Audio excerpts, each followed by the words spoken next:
Muito obrigado, Senhor Deus e Pai, pela tua bondade, pelo teu cuidado das nossas vidas. Muito obrigado pela boa mão tua que esteve sobre nós, residentes do estado da Flórida. Obrigado por cada família que está aqui representada do estado da Flórida, por aqueles que ainda não estão aqui. Obrigado pelas outras famílias que não conhecemos, que tu poupaste de uma maneira muito maravilhosa aos moradores de Tampa, de Orlando, por toda a faixa de terra sobre a qual passou o furacão Milton. Vemos a tua mão, teu povo clamou, teu povo orou, e tu poupaste a Flórida de uma maior tragédia, porque o que estava sendo esperado era uma tragédia de enormes proporções. Mas graças te damos, Senhor. Os danos foram mais a nível material, ainda que haja ocorrido perdas de vidas humanas, mas foi um número pequeno. Louvamos o teu nome pela tua misericórdia. Continua tendo misericórdia de nós. Continua tendo misericórdia da Flórida. Continua tendo misericórdia dos Estados Unidos. Sabemos que são os sinais que precedem a tua gloriosa vinda e esse cenário não tem como ser evitado. Podemos sim clamar a tua graça, a tua misericórdia, para sermos mais do que vencedores. Entregamos esta aula aos teus cuidados, que a luz, que a graça, que a virtude do teu Espírito seja sobre os nossos corações e sobre as nossas mentes. Nós te louvamos, nós te agradecemos, com o perdão dos nossos pecados, em o nome de Jesus. Amém Bem, e amém. Muito bem, meus irmãos, estamos na quinta e última aula do módulo 2. Era para ter fechado na aula passada, mas eu quero agradecer a paciência que vocês tiveram, né? Eu entendo.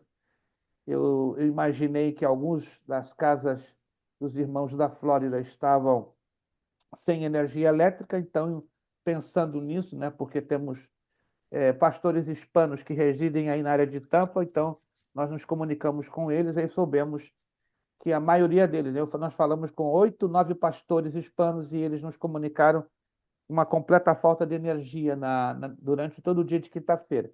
Eu imaginei que alguns de vocês também ficaram sem energia elétrica, então, pela consideração mínima, né, porque para se refazerem do susto, cancelamos a aula passada e eu agradeço que vocês tiveram essa compreensão. E aí voltamos hoje com a carga e a força total, né? Não esperando o próximo, não, esperando o próximo. Depois alguém, por favor, me manda notícias do Nadim. Estão dizendo que tem vindo outro, está vindo aí outro no caminho, né? Mas que Deus tem misericórdia. Eu não sei se a Flórida aguenta mais um terceiro ou quarto furacão, né? Mas eu até estou meio desconectado de notícias sobre o Nadim. Se alguém depois puder me dar alguma informação, ou no final da aula, ou em off. Mas eu estava informado até 2 dias atrás que ele estava se movendo, né? Na direção da Flórida. Como é que está agora, eu não tenho a mínima ideia, mas eu vou dar uma olhadinha para saber como é que está a caminhada do Nadine. Meus irmãos, voltamos então à nossa aula. Repito, hoje é a quinta e última aula do módulo número 2. Hoje é quinta-feira, 17 de outubro.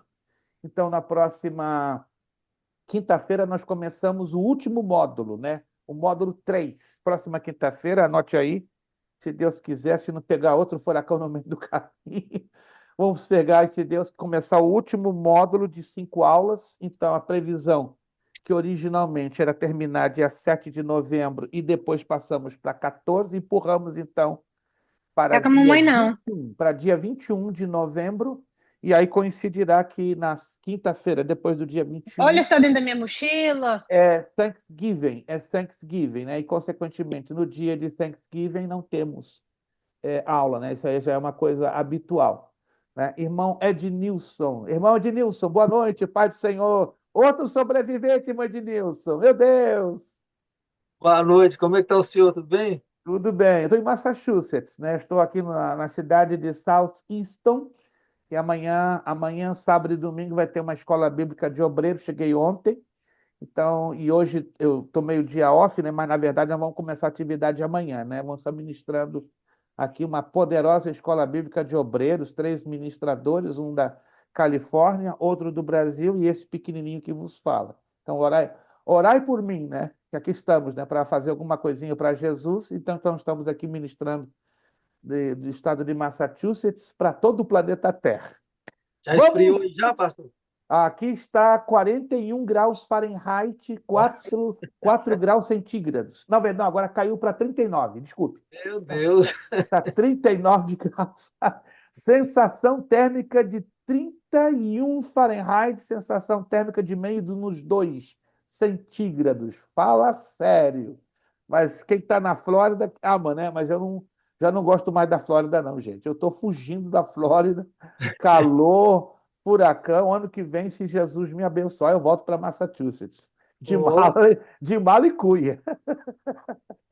Gente, vamos lá então, página 38. Vamos deixar o furacão quieto. Se tiver vindo nadinha, a gente vai começar a clamar, como diz a nossa irmã Fabiana, e Jesus vai fazer aí um mistério. De repente, até aborta o nadinho no meio do caminho e nem chega aqui.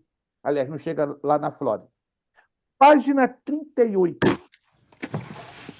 Vamos estudar hoje sobre o juízo final, o que também é conhecido como trono branco ou julgamento final. Nossa irmã Angélica Freire acabou de entrar, deixa eu aqui dar presença para ela e também para o nosso irmão Ednilson. Isso, perfeito. 1, 2, 3, 4, 5. Maravilha. Vamos lá então, página 38. Por gentileza, todos com a apostila aberta na página de número 38, só irmão Orsino, que vai chegar um pouquinho atrasado, né? Um pouquinho atrasado. Só o irmão Orsino que vai chegar um pouquinho atrasado hoje, mas ele avisou, pediu para avisar. Então, daqui a pouquinho vocês vão ver aí nosso irmão Orsino. Página 38. Vamos ler um pouquinho? Né? A gente não costuma ler o conteúdo completo. Fale, irmão Marcos.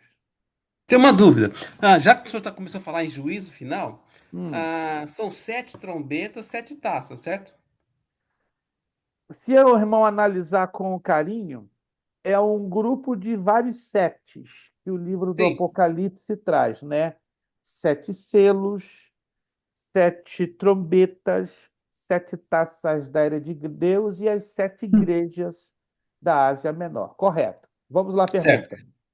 Então, a sétima taça do Apocalipse fala em juízo final, né? E lá em 1 Coríntios fala da última taça, mas fala de arrebatamento, não fala de juízo final. Por que esse conflito? Eu acho que o irmão está se confundindo. Me mostre o texto de última taça. É última trombeta. Isso, última trombeta, última trombeta. Isso, não é a Isso última mesmo. taça. É, Porque última a trombeta. taça está relacionada com a segunda parte da tribulação. Sim, As trombetas estão na primeira parte da tribulação. Se a Bíblia fala em 1 de Coríntios 15:52 que o arrebatamento da igreja vai se dar ante o toque da última trombeta, é só fazermos as conexões. Dentro do Apocalipse, ou dentro do cenário escatológico, a única menção de trombetas é alusiva exatamente à primeira parte da tribulação. Então, o que se conclui estudando esta sequência cronológica? Que, de fato, analise comigo, a igreja não vai passar pela grande tribulação, porque a grande tribulação é o período das 7 taças que serão derramadas, enquanto que na primeira parte da tribulação, que é chamada tribulação, não é grande, a grande é a segunda parte, os outros últimos 3 anos e meio. Então, a igreja, ela estaria experimentando, como eu já fiz uma abordagem, creio que os irmãos se lembram, assim como o Egito vivenciou o recebimento das 10 pragas. Alguém se lembra dessa parte da aula que eu falei sobre isso? E nenhuma das pragas atingiram aos hebreus. Aí a pergunta, você se lembra da pergunta que eu fiz? Aonde estavam os hebreus quando as 10 pragas arrebentaram com o Egito? Eles estavam no Egito, claro, só que eles estavam aonde? Alguém se lembra? Aonde exatamente no Egito eles estavam? Vamos ver se alguém se lembra. Estou inspirado para dar ponto, a menos que ninguém queira Goshen. ponto. Hein? Goshen. Ei, irmã Fabiana. Irmã Fabiana puxou, ela estava debaixo da língua. Sabe que uma pessoa, quando tem a resposta debaixo da língua, né? E tava o fiozinho na beira dos lábios dela. Então ela fez assim, tchuc, saiu, sai pronto. 50 para a senhora. Essa pergunta Ô, Glória! valia 50. Então, não se assusta, não, tá? Quando a sua notinha vier, tá bom, irmã Fabiana? Glória a 40, Deus! quarentão. Ei, irmã Fabiana, quando Deus usa a irmã Fabiana, é perigosa, né? Irmã Fabiana é perigosa. Quando Deus começa a usar a irmã Fabiana, meu Deus, glória a Deus. Terra de Gósen. Isso quer dizer o seguinte, que na terra de Gósen, nenhuma das consequências, ou absolutamente nenhuma das 10 pragas atingiram aos israelitas. Por quê? Porque a terra de Gósen estava na parte norte do Egito. Então a gente descobre e analisa na leitura detalhada do texto que nenhum hebreu, nenhum israelita fora vitimizado ou sofrera consequências. E aí eu pergunto, será que vai ser tão difícil a gente crer que ainda que a igreja passe, né, os primeiros 3 anos e meio na terra, acreditamos que a igreja vai sofrer os danos das pragas que vão cair sobre a terra, que vão ser muitos, mas nada comparado aos últimos 3 anos e meio. Os últimos 3 anos e meio, se você estudar até mesmo as características que a apostila nos traz, né, que envolvem as taças, né, até quero orientar vocês a lerem detalhadamente, né? A gente não pode retornar, ficar indo e voltando, porque o tempo ele é muito curto. De repente, nas últimas aulas deste módulo, nós vamos fazer uma recapitulação. Vai lá na página de número 26 e 27. Eu sugiro que vocês leiam ou fazem uma releitura das páginas 26 e 27, para deixar isso bem claro, né? Não apenas para ajudar ao irmão Marcos a compreender, mas a todos. Página 25 e 20, desculpe, 25 e 26. 25 e 26 fala do derramar das taças da ira de Deus. Aí você lê com bastante atenção. Vai também lá nos slides. Aí vocês vão chegar à seguinte conclusão: o derramamento das 7 taças da ira de Deus vão dominar todo o período final de 3 anos e meio. Número 1. Segunda característica: serão tragédias enormes que estarão se abatendo sobre a terra. Se nós formos trabalhar com linha de proporcionalidade, não tenho medo de dizer que vão ser de 5 a 8 vezes mais intensos do que aconteceu em comparação à primeira parte da tribulação, ou seja, em comparação aos 3 anos e meio. Vão ocorrer tragédias? Vão ocorrer desastres, cataclismas nos primeiros 3 anos e meio? Claro, na medida que os selos sejam abertos e na medida que as trombetas sejam tocadas, vai ter muito desastre. Muito desastre. Muito, muito, muito. Mas, irmãos, em nada. Deixa isso bem claro e analisa comigo na leitura. Em nada comparado ao derramamento das 7 taças da ira de Deus. Em nada. A proporção vai ser assim, de goleada. Uma proporção exageradamente assustadora. Alguém está me entendendo, gente? Alguém me entendendo? A igreja não vai sofrer nenhum dano. Aí entra algo que o Josevaldo, algumas aulas atrás, fez essa abordagem sobre as 3 visões sobre a tribulação: a pré-tribulacionista, a mid-tribulacionista e a pós-tribulacionista. Alguém já ouviu falar dessas 3 visões? Pré, mid e pós. Já ouviram falar? A maioria dos pentecostais creem na. Eu vou abrir um rápido parênteses, antes de a gente entrar no juízo final, que eu creio que vai valer a pena. Isso vai ajudar também ao irmão Marcos e aos demais a entenderem melhor esta temática. A maioria das denominações pentecostais abraçaram a visão pré-tribulacionista. O que quer dizer, em poucas palavras? Lembra que eu mandei um suplemento impresso ali no grupo do WhatsApp? Alguém se lembra? O suplemento, deixa eu ver aqui se ele está aqui comigo, porque como eu estou de viagem, eu fiz uma mudança no meu material. Ele está separado ali, do outro lado aqui do quarto que eu estou hospedado. Mas você se lembra Senão você vai lá no grupo que você vai encontrar o suplemento sobre as três visões sobre a grande tribulação, ou sobre a tribulação. A pré-tribulacionista, a mid e o pós. Aí vocês vão ver, vão lá ler com todos os detalhes. Mas deixa eu resumir, tá? Para não ficar coisa muito extensa, longa e difícil de se entender. A maioria das denominações pentecostais, porque os tradicionais não abraçam a visão pré-tribulacionista. Eles abraçam, acredite, isso é estranho, eles abraçam a visão pós, nem a mid, eles abraçam a pós. Já os pentecostais, a pré. Mas a pré-tribulacionista tem um problema, gente. Tem um sério problema. E qual é o problema da visão pré-tribulacionista? Vamos lá. Eu quero dar 75 pontos. Vamos ver o primeiro que vai me dizer. Nós já falamos aqui isso em várias aulas. A visão pré-tribulacionista tem um problema na interpretação e na sequência dos textos bíblicos. Estou disposto aqui a dar hoje 75, porque está tão frio lá fora, gente. Tão frio que eu estou disposto aqui a dar um ponto para esquentar a tua alma. Ué, pastor, o senhor está em Massachusetts? Sim, eu estou na cidade de Southeastern, ao lado de Abington, porque vai ter uma escola bíblica de obreiros aqui amanhã.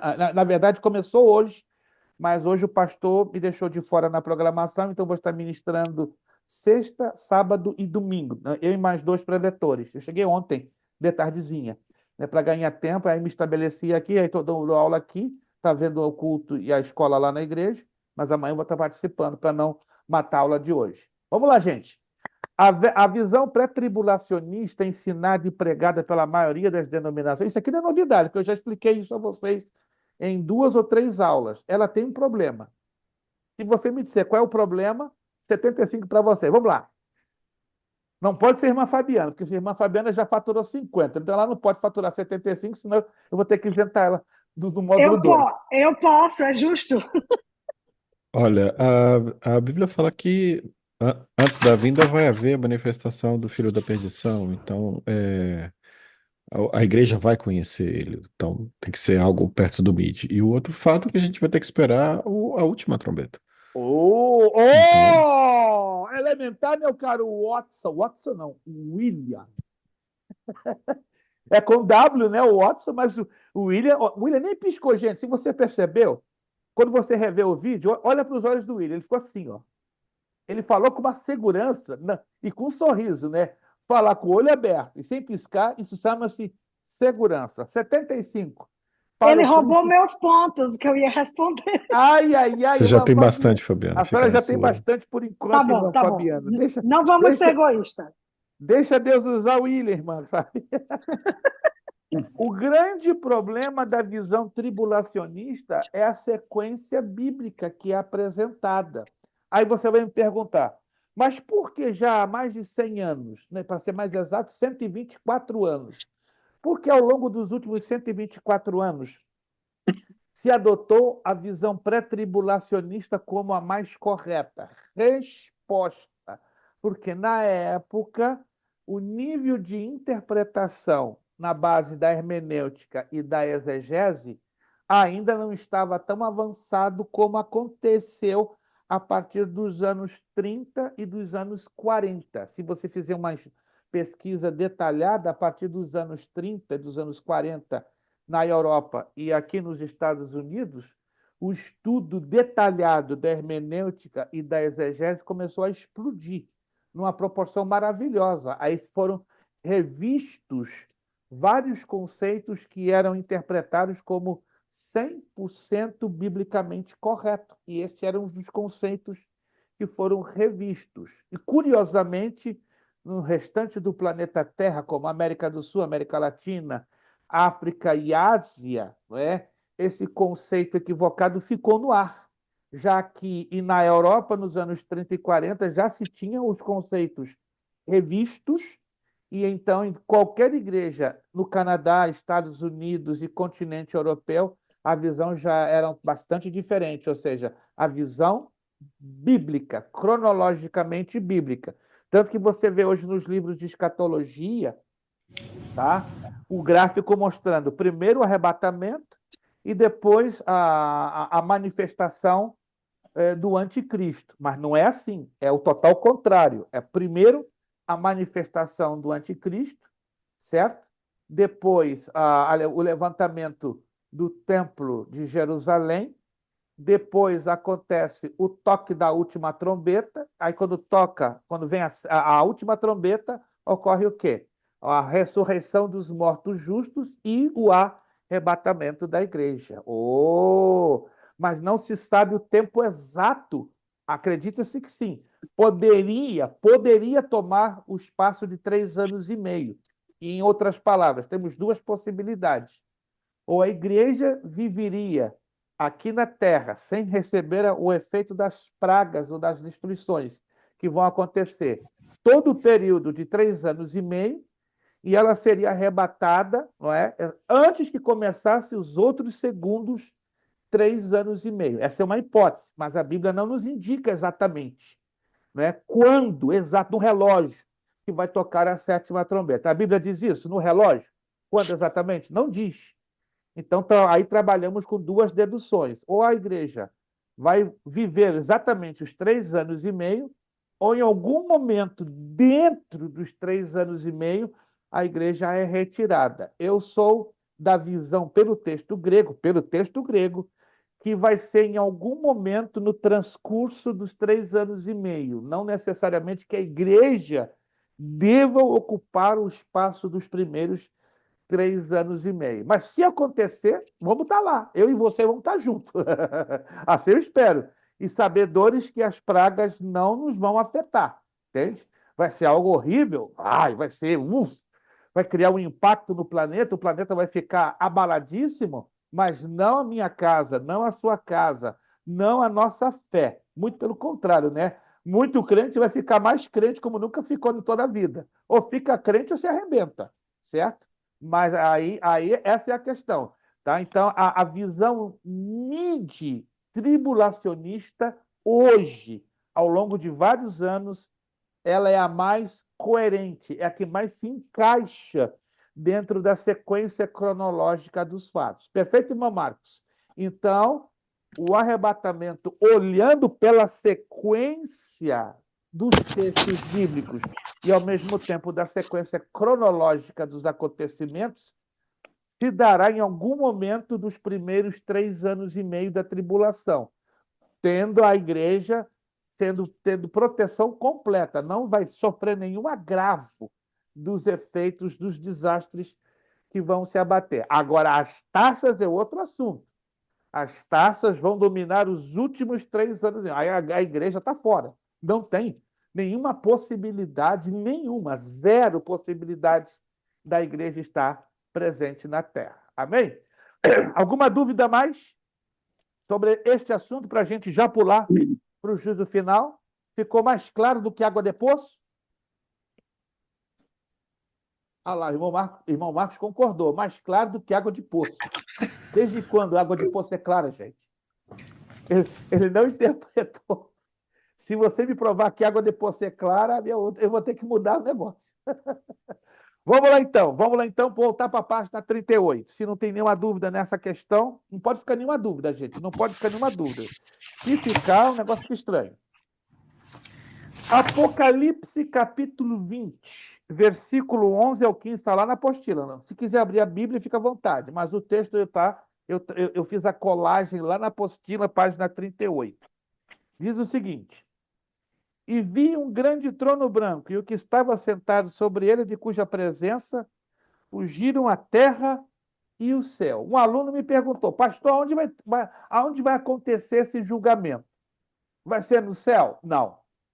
Vai ser na terra? Não. Como é que o senhor sabe? Leia o texto.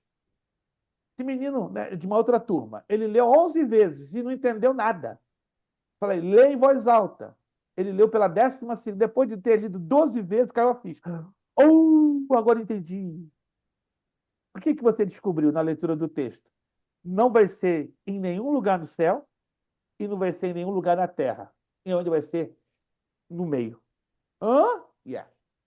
E exatamente, se você prestar atenção, vou repetir a leitura dessa parte. E vi um grande trono branco e o que estava sentado sobre ele, de cuja presença fugiram o quê? A terra e o céu. Então vai ser um lugar intermediário, que a Bíblia não dá detalhes, mas ela aqui mostra que não vai ser nem na terra e nem no céu. Compreenderam, gente?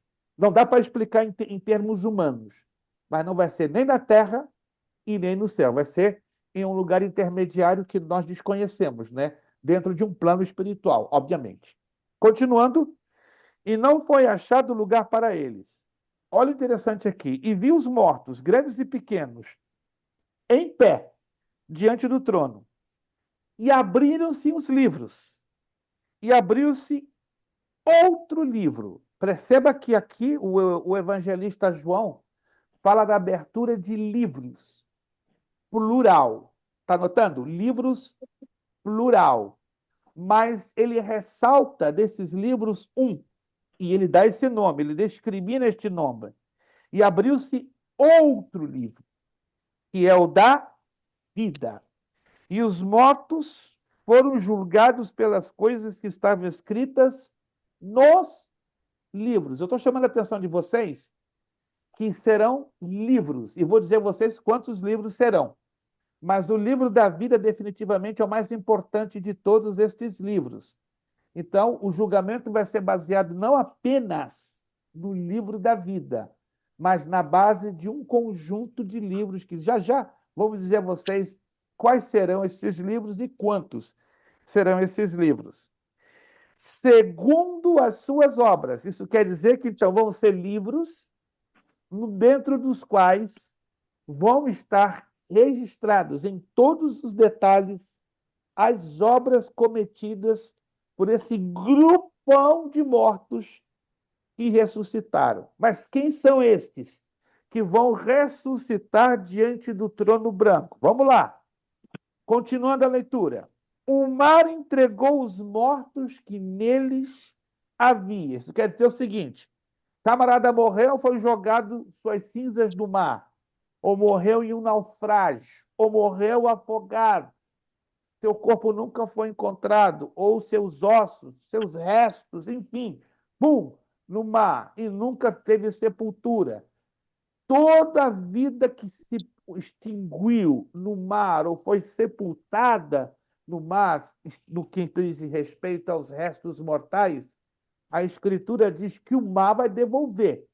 Mesmo as cinzas, você já viu? Eu já vi, eu estive aqui na América 5 vezes e na Inglaterra 4 vezes. Pessoas que morriam e o sonho delas era qual? Que as suas cinzas, elas fossem cremadas e suas cinzas lançadas sobre o mar. Gente, é a coisa mais doida. Quando as cinzas são lançadas do mar, é impossível recuperá-las, porque vocês sabem que a água dilui tudo, ou não? Que eu saiba, a água dilui cinza. Vocês não concordaram, gente. Água tem poder para diluir cinza, sim ou não? 100%. Ficaram ainda pensando, meu Deus. Claro que sim, gente. É igual a talco. Pega talco e joga num grande oceano e tenta recolher depois o talco. Impossível, porque a massa de água ela é muito mais superior do que a quantidade de talco. Você pode jogar 1 tonelada de talco num grande oceano ou num pequeno mar que ele vai embora, ó, se dilui.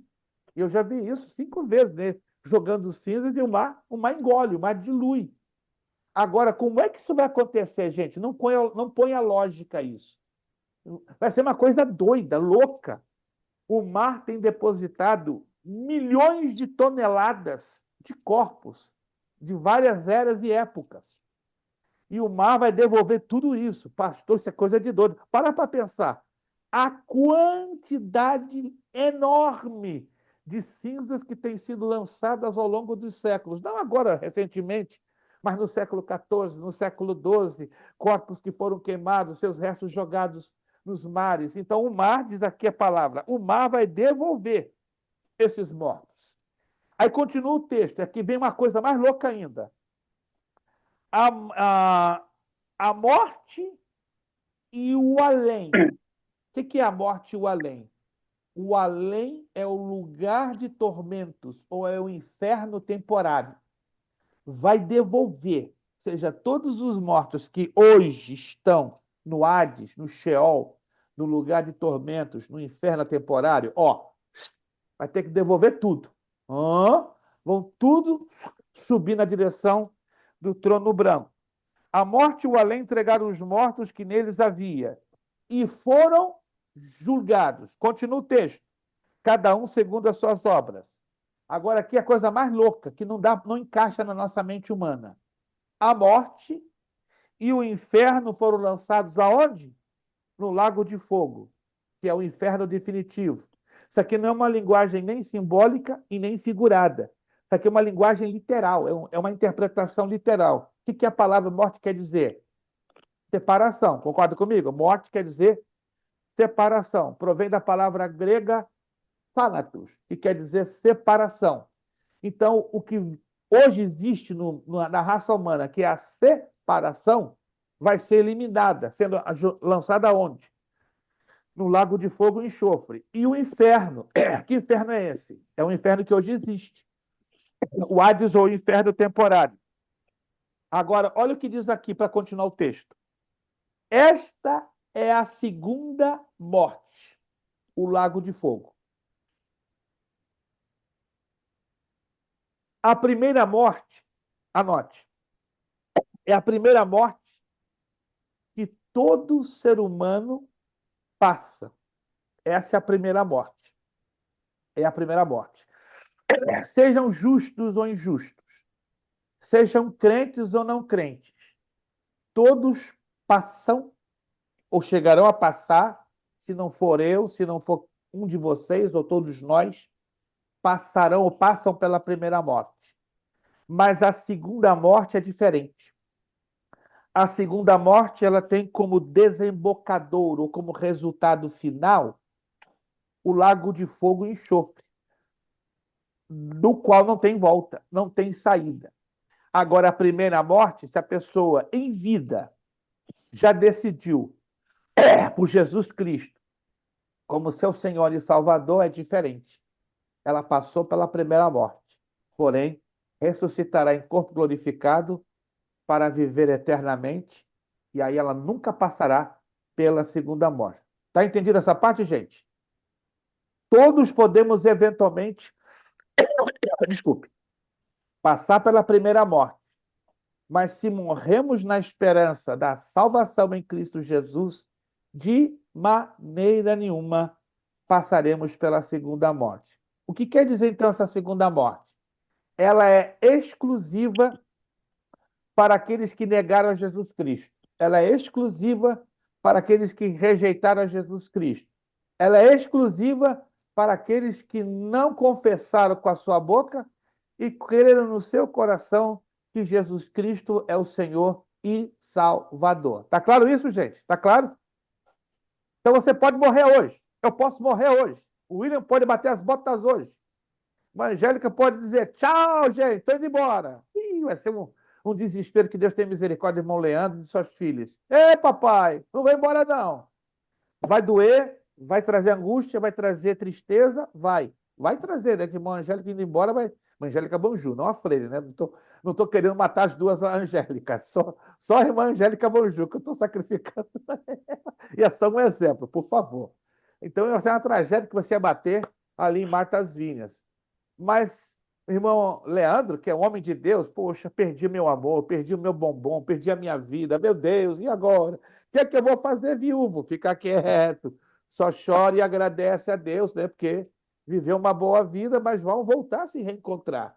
Não como marido e mulher. Oh, deixa isso claro. Oh. Eu não vou voltar a ter meu bombonzinho como eu tinha. Vou reencontrar a minha esposinha como minha irmã em Cristo, né? Gente, você acredita que tem pastor que diz assim, eu estou viúvo, vou voltar a encontrar minha mulher ressuscitada e vamos voltar a namorar. Vai se converter, rapaz, vai estudar escatologia. Depois de ressuscitada, vai voltar a namorar com a esposa ressuscitada. Peraí, não está entendendo o mistério. Vai voltar a encontrar a esposa, sim. Mas vai tê-la como irmã em Cristo. Não tem esse negócio de essa aqui é nessa vida. Com o corpo glorificado muda tudo, né? Todos terão uma semelhança angelical. Não seremos convertidos em anjos. Mas, como diz a palavra, teremos uma condição parecida com os anjos, que não se casam e não se dão em casamento. Em outras palavras, vamos virar a coluna do meio? Tem um pastor que diz, pastor, qual é o negócio? Nós vamos ficar tipo, vamos ser homem ou vamos ser mulher? Quem nasceu homem vai ressuscitar com características de homem. Quem nasceu mulher vai ressuscitar com características de mulher. Mas o desejo sexual. Alô, tchau, tchau. Vamos ter os órgãos genitais de homem e de mulher? Acredito que sim. A Bíblia não dá detalhes, né? A Bíblia não diz que provavelmente vamos ter, né? Aí você vai descobrir quando acontecer. Não fica tão preocupado com isso. Gente, tem pessoa que fica preocupadíssima. Pastor, eu vou ter os meus genes. Fica calmo, rapaz. Tranquilo. O corpo glorificado vai ser tão maravilhoso, tão lindo, tão glorioso. Você está se preocupando com isso agora? Eu te garanto que lá você não vai se preocupar com isso, não. Isso você. Ó, assina embaixo de carimbo. Você não vai se preocupar. Você vai se preocupar em louvar Jesus, adorar Jesus, servir a Jesus. E, gente, nós vamos ter uma vida muito ativa, muito abundante.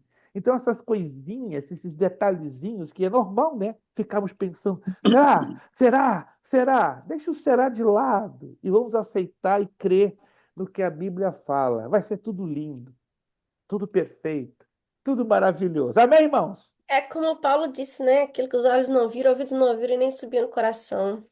Exato. É impossível dimensionarmos na prática os detalhes daquilo que receberemos e seremos. É impossível. Então, o que nós podemos ler e crer e aprender é o suficiente para fortalecer a nossa fé. Para mim é suficiente. Eu sei que tem crente que é guloso, quer detalhes, quer detalhes. Mas eu pergunto, vai edificar alguma coisa? Muita abundância de detalhes? Não. Vai te dar conhecimento. Mas a nível prático, os detalhes vão mudar alguma coisa? Vão alterar alguma coisa? Nada, não vai alterar nada. O importante é termos a fé suficiente para ficarmos bem agarradinhos, para participarmos deste evento chamado arrebatamento, recebemos o corpo glorificado e a gente continua firme até o fim para não negar Jesus e cair na segunda morte. Ou muito crente não vai aguentar lá na tribulação. Isso eu garanto a vocês. Muito crente não vai aguentar o rojão da tribulação, vai receber a marca da besta, vai negar Jesus, aí já era. Aí vai ser objeto, vai ser vítima da segunda morte. Aí vai ressuscitar para este julgamento que é do trono branco. Muito bem. Continuando e fechando esse texto, estou deixando bem claro os detalhes desse texto. E todo aquele, passa um highlight aí, e todo aquele que não foi achado inscrito no livro da vida foi lançado no lago de fogo. Essa expressão no original do grego koiné é geena, que é chamado inferno final ou inferno definitivo. Esse é o texto de Apocalipse, capítulo 20, versículo do 11 ao 15. Primeira parte do julgamento. Então o julgamento vai ter uma primeira parte. Olha que interessante. E os mortos foram julgados segundo as suas obras. Olha que interessante. Conforme o que se achava escrito no livro. Procura sempre prestar atenção nesses detalhes. Quando a Bíblia fala de livros e de livro no singular. Estão percebendo? Tem diferenças. A Bíblia não está jogando com coincidências, a Bíblia não está jogando com casualidades. Isso não se trata de coincidências ou casualidades. Se trata de prestarmos atenção nos detalhes do texto. Vamos lá. 1 de Pedro, capítulo 4, verso 18 e 19, está aqui na apostila, né? Eu decidi transcrever esses textos da Bíblia para ajudar vocês. Se quiserem abrir a Bíblia, fiquem à vontade também. Mas eu já joguei na apostila que vai ajudar a visualização. 1 de Pedro 4, 18 e 19 diz o seguinte: porque já é tempo que comece o julgamento pela casa de Deus, e se começa por nós, qual será o fim daqueles que desobedecem o evangelho de Deus? É a pergunta. E se o justo dificilmente se salva, onde comparecerá o ímpio e o pecador? Portanto, os que sofrem segundo a vontade de Deus confiem as suas obras ao fiel Criador, praticando o bem. Esse é o texto de 1 de Pedro 4, 18 e 19. Aí vem o texto de Romanos 2, 5, 8. A gente está lendo esses textos para você entender o cenário, entende? O contexto desse cenário. Mas segundo a tua dureza e teu coração impenitente, tesouras ira para ti no dia da ira e da revelação do justo juízo de Deus que retribuirá, a cada um segundo as suas obras, a saber, a vida eterna aos que com perseverança em favor do bem procuram glória e honra e incorrupção. Mas a ira e indignação aos que são contenciosos e obedientes à iniquidade. Isso aqui é muito interessante levarmos em consideração esses textos, porque aqui está falando quem vai ser objeto desse julgamento do trono branco. Depois vem outro texto de Lucas 14, 13 e 14. Mas quando deres um banquete, convida os pobres, os aleijados, os mancos e os cegos, e serás bem-aventurado, porque eles não têm com que te retribuir, pois retribuído te será na ressurreição dos justos. Aqui o texto, então, deixa bem claro que são duas ressurreições: a ressurreição para a vergonha eterna e a ressurreição para a vida eterna. E aqui fazemos menção da ressurreição da vida eterna. Aí entro com outro texto, virando a página, já agora estamos na 39. Primeira carta a Timóteo, capítulo 6, versículo 17 ao 19. Manda aos ricos deste mundo que não sejam altivos, nem ponham a sua esperança na incerteza das riquezas, mas em Deus, que nos concede abundantemente todas as coisas, para dela gozarmos. Que pratiquem o bem, mas se enriqueçam de boas obras, que sejam liberais e generosos, entesourando para si mesmos um bom fundamento para o futuro, para que possam alcançar a verdadeira vida. 1 de Timóteo 6, 17 a 19. E o último texto que vamos ler por enquanto está em Efésios 2:10, porque somos feitura sua, criados em Cristo Jesus para boas obras, as quais Deus antes preparou para que andássemos nelas. Todos esses textos que acabamos de falar fazem parte do cenário daqueles que vão estar nesse julgamento e daqueles que não vão estar. As demais situações eu não vou entrar em detalhes, mas vão ser os elementos que vão ser tomados em consideração. Por que esses mortos que vão passar pela segunda morte vão ser julgados? Olha a base do julgamento deles. Santificação. A vida deles teve um certo e suficiente nível de santificação? A resposta vai ser não. Não vou ler esses textos, mas se vocês lerem atenciosamente, 1 de Pedro 1, 14 e 16, Ezequiel 18, 4, Ezequiel 18, 24, 1 de Coríntios 6, 9 e 10, Apocalipse 21, 8, João 5, 14, enfatizam a importância da santificação. E, infelizmente, esses que serão julgados no trono branco serão escassos ou ausentes de terem tido um dia uma vida de santificação. Presunção. O pecado de presunção é um dos que mais irritam a Deus. O maior pecado é o da incredulidade. E abaixo da incredulidade, o da presunção. Querer se colocar melhor do que o outro, do que o próximo. Então, esses mortos vão ser julgados na base da sua presunção. Depois, na base da iniquidade, ou da sua maldade. Terceiro, na falta do amor ao próximo. Quarto, na falta de amor aos irmãos. Quinto, na falta de frutos dignos de arrependimento. Certo? E vem lá na página 40 a pergunta de 10 milhões de dólares. Os cristãos serão julgados, em particular, neste julgamento, o do trono branco? Resposta. Leia Mateus 21, 31, 34 e observe que o Senhor Jesus Cristo diz: quando, pois, vier o Filho do Homem na sua glória, todos os anjos com ele, então se assentará no trono da sua glória. E diante dele serão reunidas todas as nações, e ele separará um dos outros. Como o pastor separa as ovelhas dos cabritos, e porá as ovelhas à sua direita e os cabritos à esquerda. Então dirá o rei aos que estiverem à sua direita. Esse texto nós lemos.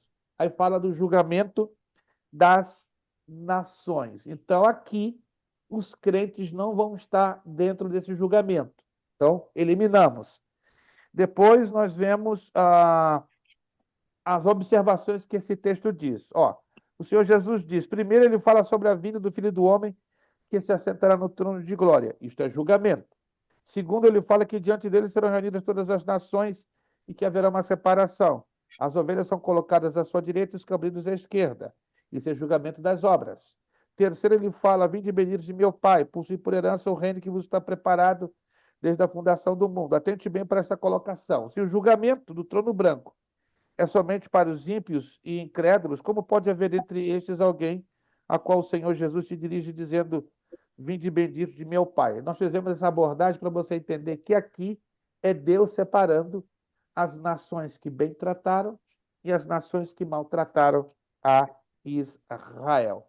Segundo de Coríntios 5:10 fala, né, sobre o tribunal de Cristo, ou seja, que os crentes, sob hipótese nenhuma, serão julgados no sentido condenatório. Isso reforça, virando lá na página 41, Romanos 14:10. Então, o julgamento que os crentes vão passar exatamente vai ser o quê? O tribunal de Cristo, ou seja, o lugar que vai acontecer, o evento que vai acontecer imediatamente depois do arrebatamento para a distribuição de recompensas, de galardões. Então, com isso, a gente deixa bem claro que nenhum crente vai participar do julgamento do trono branco. O julgamento do trono branco são para os ímpios, os que nunca aceitaram Jesus, ou eventualmente para um crente que deixou os caminhos do Senhor, que não se arrependeu, se fechou seu coração, se endureceu e deixou o evangelho de forma definitiva. Ou algum crente que ficou na grande tribulação e decidiu negar a Jesus, recebendo a marca da besta aqui e aqui. Entenderam? Agora, quem já é arrebatado e quem é ressuscitado no momento do arrebatamento, sob hipótese alguma, vai participar do julgamento do trono branco. Eu estou ressaltando isto porque existem dezenas, e por que não dizer, não se assuste, centenas de pastores que colocaram na cabeça. Tem crente que vai cair no trono branco. Claro, o crente que rejeitar a Jesus, o crente que negar a Jesus, o crente que, se ficar na tribulação, receber a marca aqui e aqui. Aí não tem jeito, aí sim. Mas se ele, na tribulação, morrer por amor a Cristo, não recebendo a marca aqui e aqui, a Bíblia diz lá em Apocalipse capítulo 20, versículo 10, vai ressuscitar para reinar 1000 anos com Jesus Cristo, com a diferença que não vai receber galardão. O galardão é para os justos ressuscitados e para os vivos arrebatados e glorificados. Entendida essa parte? Alguma dúvida? Alguma pergunta? Nada? Claro como água de poço? Nada de água de poço. Claro como uma bacia de água Perrier? Aí sim, aí tá bom. Água Perrier é comigo. São Pellegrino eu deixo para o irmão Marcos Tavares, né? Que tem aparência de italiano e deve gostar de uma boa Pellegrino. Eu fico com a Perrier. Vamos lá. Na página 41, nós estamos na segunda parte do julgamento. O livro da vida. Lucas 10:20, eu não vou ler os textos para não tomar muito tempo, porque eu vou abrir em seguida os slides para vocês verem, desculpe, de forma gráfica. Lucas 10:20, Filipenses 4:3, Apocalipse 3:5 e Apocalipse 21:27 falam deste livro, do livro da vida. Passos para ter o nome escrito no livro da vida. Vamos a esses passos, que eles são importantes no que tange a nossa consideração aos mesmos. Letra A, reconhecer-se pecador. Romanos 3:23. Letra B, saber que o salário do pecado é a morte.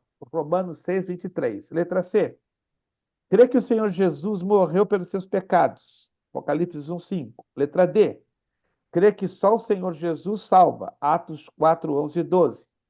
Letra E, receber ao Senhor Jesus Cristo como Senhor e Salvador de sua vida, confessando com sua boca, de acordo com João 12 e Romanos 10, 8, 10. Letra F, arrepender-se de seus pecados, Mateus 4,17, Atos 2, 37, 38, Atos 2, 3, 19, Atos 17, 30, 31 e Atos 20, 20.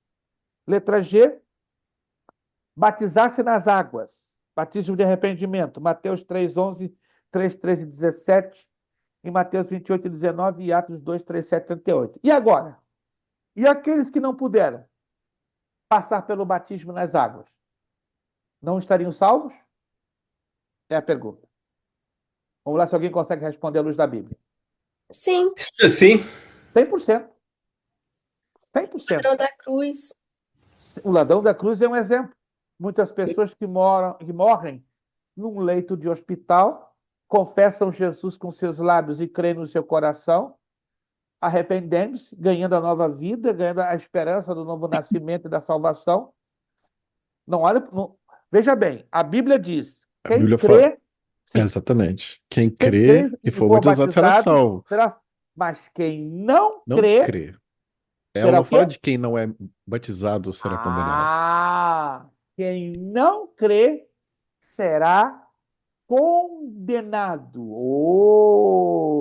Então anote isso.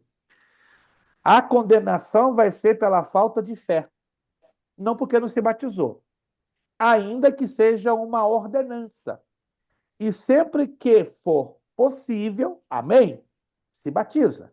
Mas quando não é possível, vai perder a condição da salvação? Não, não. Nós colocamos esse adendo só para reforçar, só a título de ênfase, não para deixar claro ou determinante que a salvação depende do batismo nas águas. Não. O batismo nas águas não é um elemento do qual depende a nossa salvação. Nossa salvação depende da fé ao sacrifício que Cristo alcançou na cruz do Calvário. O batismo em águas é uma ordenança, sempre quando possível ser realizada. Agora, se o camarada dá na cabeça, eu não quero me batizar, aí está se rebelando contra a palavra de Deus, uma vez que ele tem condições, tem saúde, tem tudo para se batizar, se ele decide voluntariamente, tendo todas as condições, aí é diferente. Aí ele está se rebelando contra os princípios estabelecidos pela palavra de Deus. E só Letra vai reinar também quem for batizado. Quem não for batizado não reina, né, pastor?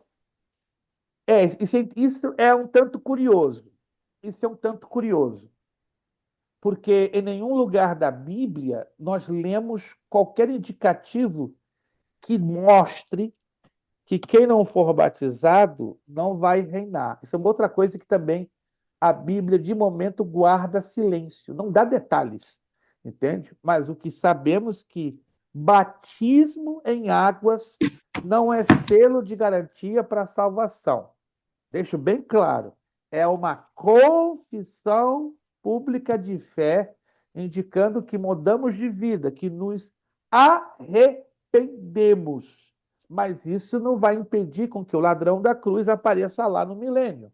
Não vai impedir que as milhões de pessoas que morreram em leitos de hospital e que não puderam ser batizadas, elas não ressuscitem e apareçam lá no milênio. Agora, implicar estas vidas que não foram batizadas e afirmar que elas não vão reinar é complicado, porque nós não vemos nenhum texto na Bíblia Eu que vi o pastor usar aquele texto, pastor, quando Jesus disse: aquele que não nascer da água e do Espírito não poderá ver o reino dos céus. Quando Jesus estava. uma coisa é ver o reino dos céus e outra coisa é reinar. São duas coisas diferentes. A palavra ver no grego é adentrar. Então, olha que é celo alumenos, que quer dizer adentrar, não é optomalmos, que é ver literalmente com os nossos olhos, porque o grego tem dessa coisa interessante, né? O que Almeida traduz em português como ver, o grego traduz como adentrar ou dar acesso. Então aí falta o probleminha da hermenêutica e da exegese. Se quiser anotar, pode anotar, Foi porque a o mesma ver coisa que aconteceu com Moisés, então. Moisés não adentrou na terra, ele viu a terra. Algo parecido. Do contrário, minha irmã, parta desse princípio, ó, parta desse princípio. Então, todos os mortos do Antigo Testamento, justos, que morreram na promessa do Messias Jesus Cristo, caramba, eles não vão reinar. Mas o Antigo Testamento deixa bem claro que eles sim vão estar no reinado do Messias, Eles né? vão julgar, né? Igual a 12 tribos, vão julgar. Além das 12 tribos, vão reinar. Em Apocalipse, perdão, em Isaías capítulo 65 deixa bem claro isso, sobre o milênio. E nós já lemos que o rei Davi foi batizado nas águas? Não, ele vai reinar no milênio com Jesus. Então temos que ter muito cuidado com versículos isolados. Texto, não se esqueçam disso. Fora de contexto, gera um pretexto, ou seja, uma interpretação a bel prazer de quem queira. Mas a Bíblia não pode ser interpretada na base de um texto sozinho, isolado. Compreendido, irmãos? Para nós darmos uma definição final, uma interpretação final sobre qualquer ensino de doutrina bíblica, temos que ter um mínimo de 3 textos. Aonde eu aprendo isso? Lá em Deuteronômio 19, 14 e 17, 15, que pela boca de 2 ou 3 testemunhas, toda declaração será confirmada. Então, preste atenção que isso é sério e é perigoso. Eu não posso me alicerçar em um só texto para fazer uma afirmação a nível de ensino ou de doutrina, porque doutrina quer dizer ensino. Eu tenho que ter pelo menos de 2, e em alguns casos vai exigir até 3. E na escatologia, geralmente, são 3. Eu tenho que ter 3, 3. Se eu não tiver 3 textos que se encaixem na mesma temática, para tudo, dá a voltinha para trás, dá a marcha para trás e gira 2 para trás. Não funciona. É uma dedução e, às vezes, uma especulação. Então, temos que ter muito cuidado com deduções e com especulações. Como o camarada deduz muito, cai para especulação. Quando ele especula demais, cai para blasfêmia. E aí é perigoso. É perigoso. Então, eu posso deduzir e, com muito cuidado, conjecturar. E para afirmar, eu tenho que ter pelo menos uma base mínima de 3 textos ou versículos que me dê clareza sobre aquele aspecto específico da escatologia. Tudo entendido aqui, gente? Não é muito fácil. Por isso que escatologia não é uma matéria muito fácil de você ter uma palavra final, porque nós dependemos de usar a ferramenta da hermenêutica e da exegese. Irmão Ednilson, solta aí, solta. Estava com saudade, irmão Ednilson. Fala. Eita, senhor. Deixa eu te perguntar uma coisa, pastor. Então, aquela parte que disse que a criança, o reino do Messias, a criança enfiar a mão na toca da haste e brincará com ela. Então, Literalmente. estou falando Isso do é milênio. 100%. Ah, 100%. Por quê? Porque as feras, os animais hoje são selvagens. Vamos lá em Gênesis capítulo 3, o irmão vai se lembrar. Porque pelo pecado de Adão e Eva, Deus amaldiçoou toda a criação. Lembra-se disso? Então, toda a criação foi amaldiçoada por causa do pecado de Adão e Eva. Deus amaldiçoou a terra, a lavoura, a agricultura e amaldiçoou o quê? O clima e amaldiçoou os animais. Mas no milênio, tudo isso volta para trás. Tudo isso vai ser Restaurado. exato, vai ser restaurado. A maldição vai ser removida, vai ter abundância, os animais vão viver em paz. Consegue imaginar a ovelha brincando com o leão, como fossem 2 gatinhos? A janta comendo com o devorador? Eu já vi no sul da Argentina um puma, que é um felino parecido com o leão, devorando em menos de 10 minutos uma ovelha. É uma cena muito trágica. Né? O puma, né, que é um tipo de um leão, é um felino, vem e pegou pelo pescoço, destronca o puma. Né? Os felinos, em geral, têm uma habilidade muito grande, porque eles têm uma mandíbula muito larga. Né? Quando um puma abre a boca, é muito interessante, eu vi isso no Animal Planet, ele faz isso, tem um mecanismo que ela abre em torno de 6 centímetros, tuc, e ela faz esse enganche e engata direitinho no pescoço do animal e atinge a carótida. Então, o animal já de imediato morre por hemorragia e depois por sufocamento. E aí dá toda a liberdade para o felino, né, que no caso é o puma, começar a destroçar e esquartejar o corpo do animal. Mas no milênio não vai existir isso, não. Puma e cordeiro vão andar direitinho, lá lado a lado, como fossem É, dois gatinhos. realmente vai ser o animal mesmo, não no sentido figurado, não. Literalmente. Vocês vão ver crianças brincando com serpentes. Eu quero ver um dinossauro. Ah, meu irmão, a senhora vai ver tudo. Vai ver os pterodátilos, vai ver os iguanodontes, vai ver todos aqueles animais do período Jurássico. Não sabemos detalhes, mas acredita-se que poderiam esses animais também serem restaurados ao planeta Terra. Não temos detalhes, mas a Terra vai estar cheíssima de animais, tanto que o capítulo 65 do livro do profeta Isaías dá uma descrição que vão Mas existir como vai animais. acontecer, pastor? Eu sei que a Bíblia não dá detalhe, mas faz meio que sentido. Vai ser uma nova criação, em parte, e Deus vai restaurar a criação que estiver existente, apesar de que vai haver uma mortandade gigantesca no período da tribulação. Ou seja, além de morrerem seres humanos, óbvio que vão morrer animais, né? Nesse grande cenário de tragédias. Então, os animais sobreviventes, claro, vão passar para o milênio e creio, né? Aí já é uma dedução, porque como a Bíblia não dá detalhes, então eu deduzo que Deus, para Deus não é difícil restaurar uma nova criação, colocando mais animais e até mesmo trazendo os animais do período Jurássico, né? Isso é uma dedução, porque, repito, a Bíblia não me dá detalhes de como os animais vão existir e coexistir na Terra. Só nos baseamos em Isaías, capítulo 65 e capítulo 66.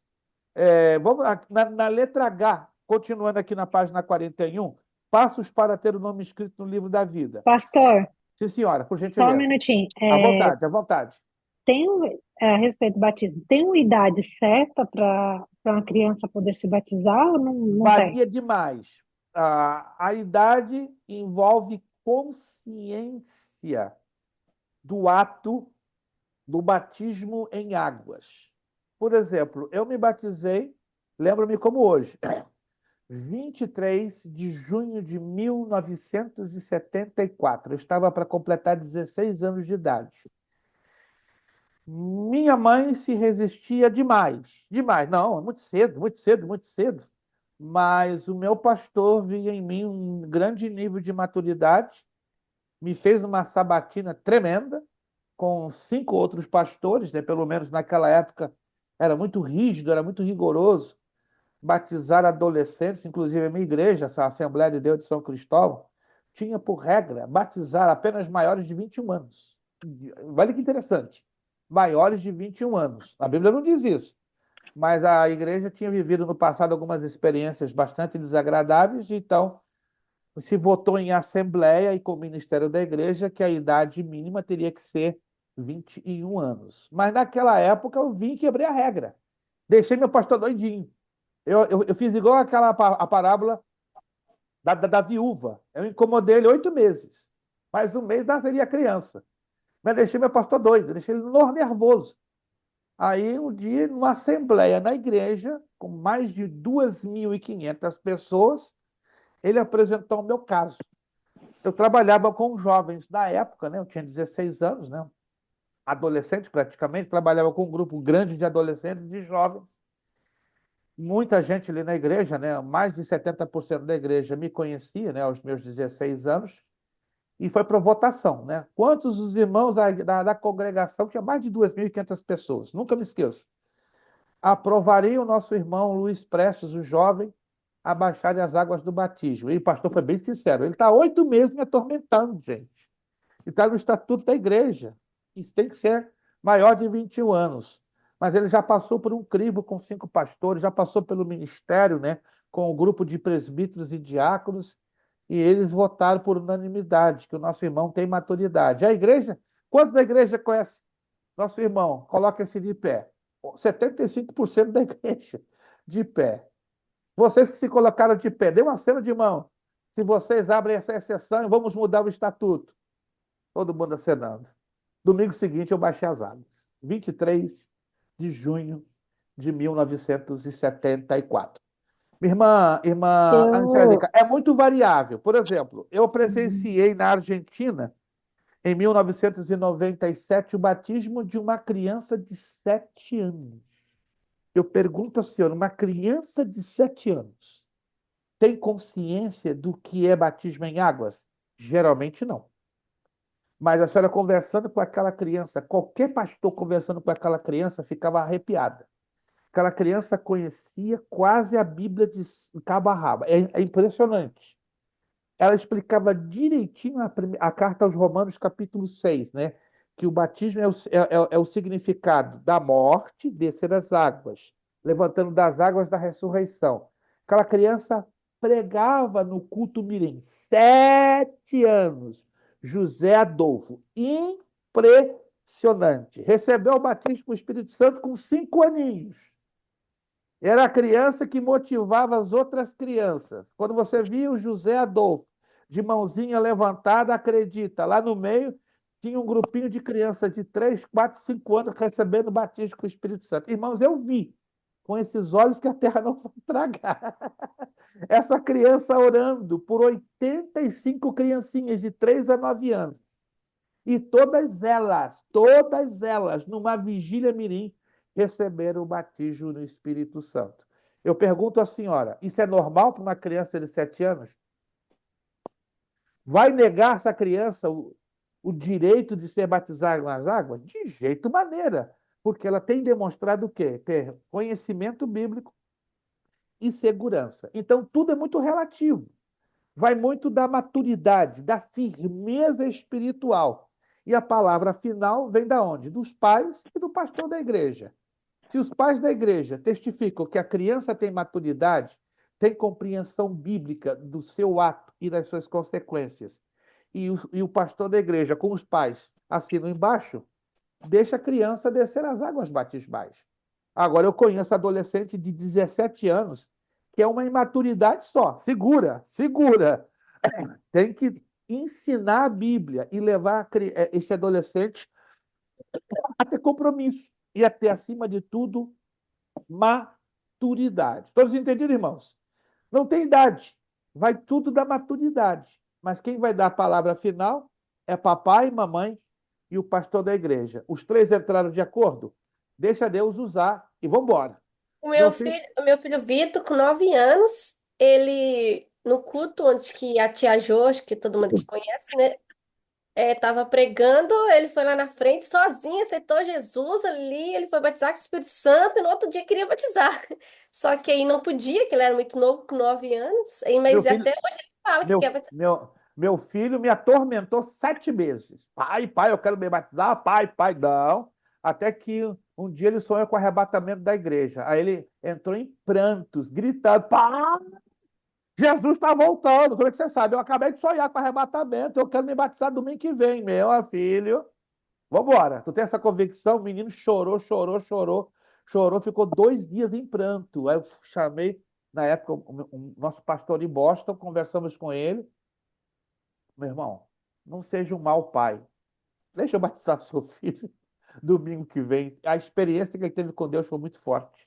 Israel Levi, você tem convicção que é o batismo? Aí ele leu, ele estudou o que era batismo em águas. Aí eu me convenci. Tá bom, meu filho, depois desse sonho e dessa, vamos dizer, dessa sabatina que você foi exposto, ficamos 2 horas lá, eu e minha esposa e o pastor da igreja. Eu fiquei mais tranquilo. Ok, deixa Deus te usar. Foi muito bonito o batismo do meu menino com 9 anos de idade. Hoje ele tem 28 anos e eu garanto a vocês, para a glória de Deus, não é porque seja meu filho, não. É mais crente do que eu e minha esposa juntos. Mas vamos lá, vamos lá fechar essa parte do juízo final. Pastor, eu só quero fazer mais uma pergunta aqui. Faça, por favor. Às vezes me oprime demais isso aí. Então, Então deixa eu vamos falar para você uma desoprimir. coisa. Eu cheguei Vinde, perto. Jesus disse lá em Mateus 11:28, vinde a mim, todos estáis cansados e oprimidos, que vos aliviarei. Eu não sou Jesus, não. Mas eu vou levar o irmão para Jesus e vamos aliviar essa opressão. Vamos lá.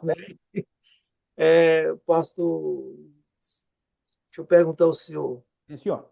é uma coisa assim que eu preocupo com isso, porque por isso que eu quero saber dessa resposta. Eu cheguei perto de um rapaz um dia Hum. e perguntei para ele, por que você batizou? E ele chegou, aí ele ficou procurando um assunto, procurando. Ah, eu falei, não, eu batizei porque eu estava passando uma coisa muito grande no mundo, e tal, uma dificuldade muito grande, eu fui e batizei. Mas eu falei assim com ele, mas não tem uma outra coisa dentro disso aí que você pode me explicar o porquê que você batizou? Nossa, você batizou por causa disso? Ele procurou, procurou, procurou e não achou a causa porque ele batizou. E aí eu falei, mas eu vou ter mais um pouquinho de paciência com o senhor. Tem nada mais? Se batizou porque estava passando por um processo de financeiro muito grande no mundo, e se entrou na igreja e a igreja fez o seu batismo por causa disso? Ah, o que eu lembro Ednilson falou. Mas aí eu peguei e falei, agora a pergunta é, essa pessoa, quando ela entrou nas águas sem saber, ela já de maior, grande, ela já consciência, sem saber o que ela foi fazer nas águas. E depois de que verdadeiramente a pessoa chegou, explicou para ela o que significa estar ali, que é um arrependimento, reconhecer Jesus como o único e fiel Salvador, Claro. aquele batismo vale. Vamos à palavra de Deus. Se importa de a gente abrir esse rápido leque, né? Porque eu já tinha programado que falar sobre o juízo final ia durar 2 aulas.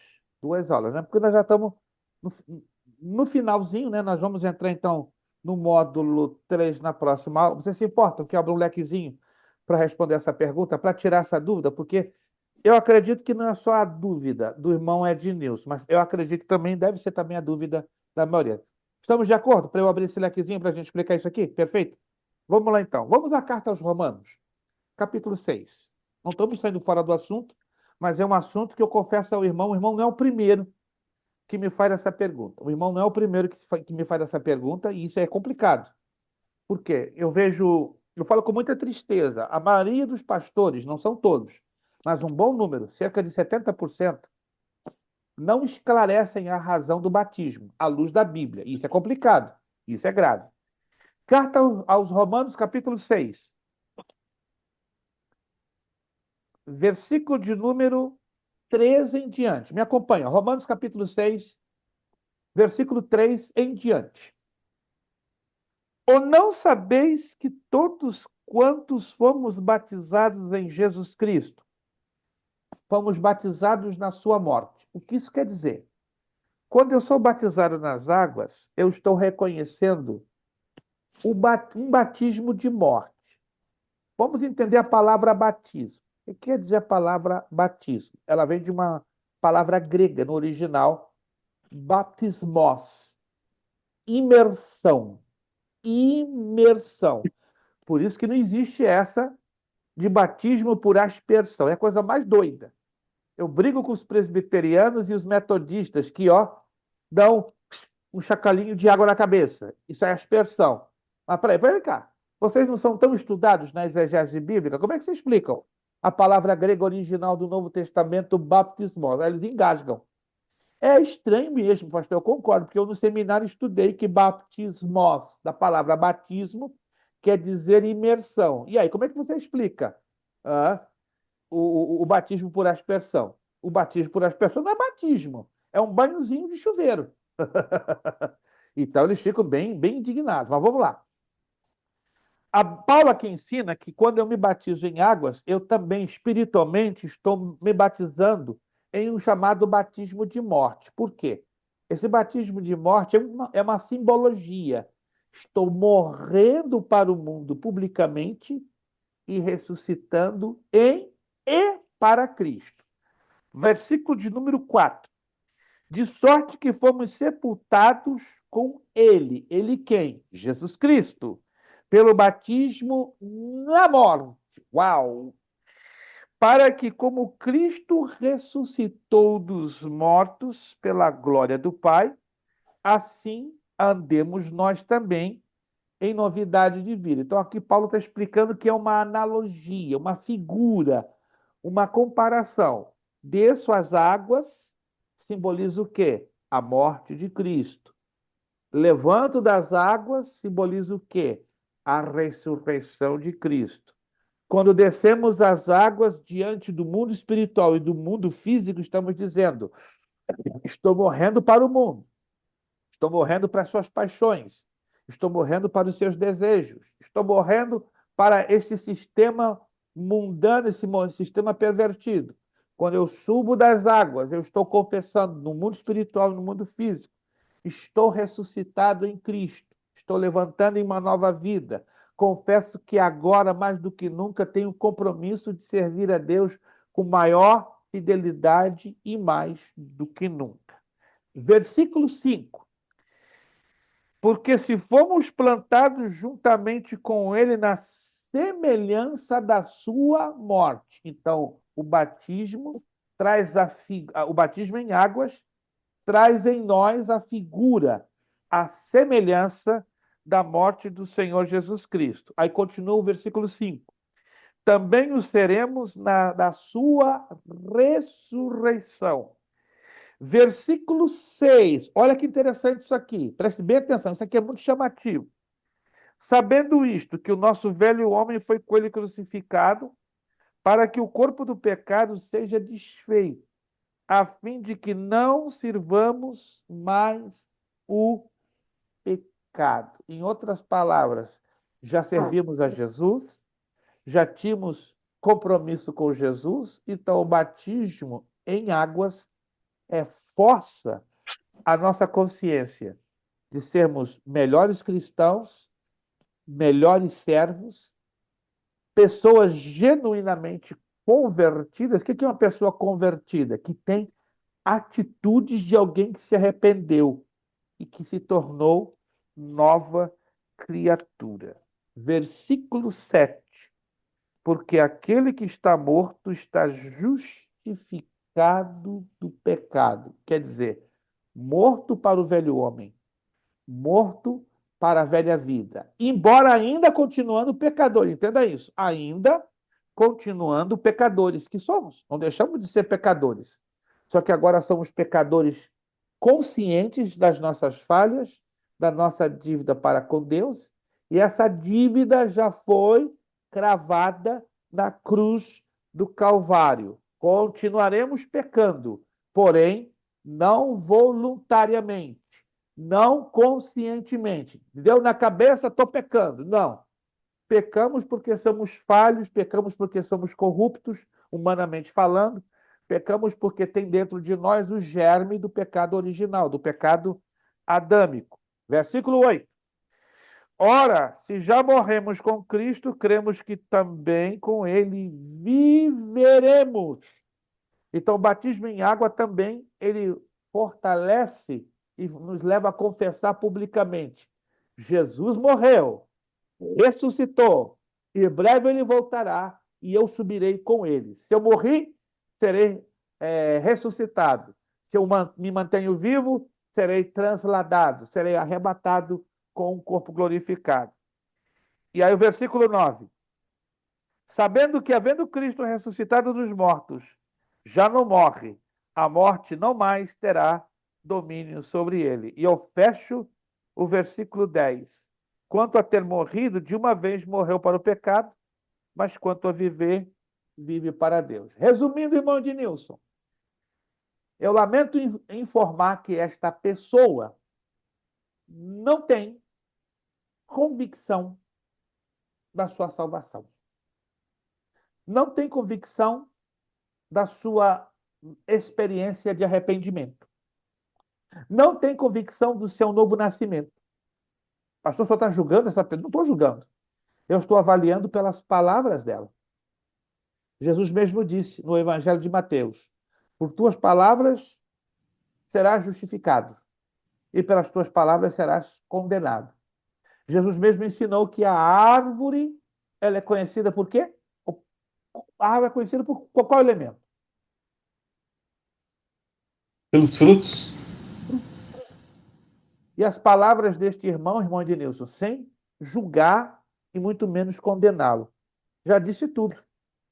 Ele não é uma pessoa que ainda teve uma experiência de conversão. Não nasceu de novo. Porque uma pessoa que nasceu de novo sabe tudinho. Com simplicidade,